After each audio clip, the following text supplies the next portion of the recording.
be watching. We can't afford to lose to the Russians.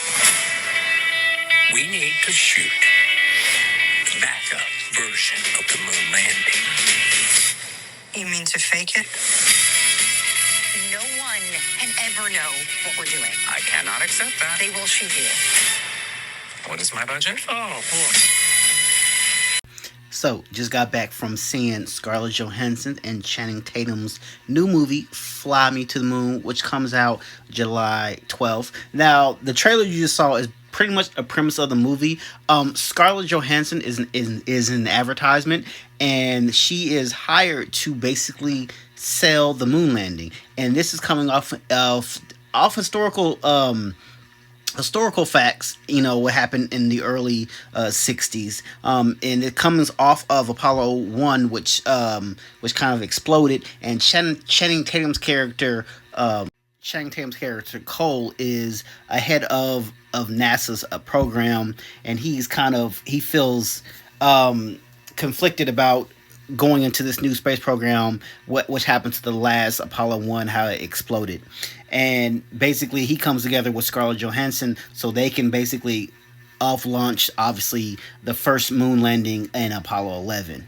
The thing that that Cole doesn't know, is Scarlett Johansson's character Kelly is hired by Woody Harrelson's character Mo to basically fake a moon landing as a backup plan, just in case things don't work out with Apollo 11. Like I said, of course, Cole does not know this, and he is kind of also the love interest of Scarlett Johansson's Kelly's role in this movie as well.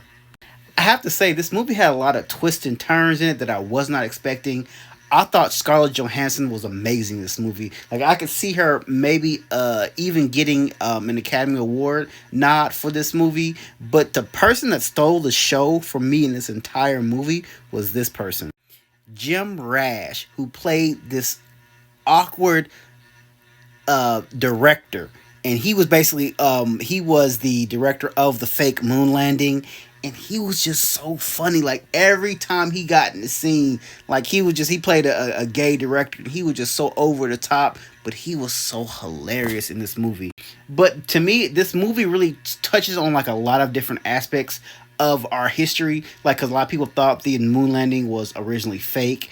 And it also talks on, like, Big Brother's always watching, because even then, Woody Harrelson's character Mo, who was basically the overseer of this whole project, like, he knew everything about everybody. He always knew who everybody was. He was almost like the Big Brother. He worked for the government, so it kind of gives you that Big Brother feel. And they also had the rom-com, because it was a comedy with these two. I thought Channing Tatum and Scarlett Johansson played well together in this kind of comedy. And the other thing I thought was weird about this, not weird, but it was crazy to see, like, in the early, like, this was in the mid 60s, so all the brands that they were kind of wanted to use are still around today, like Omega, Kellogg, Fruit of the Loom. It was just so crazy to see how all these brands are still around to the day. So that was just something I thought I was like, dang, they're still around.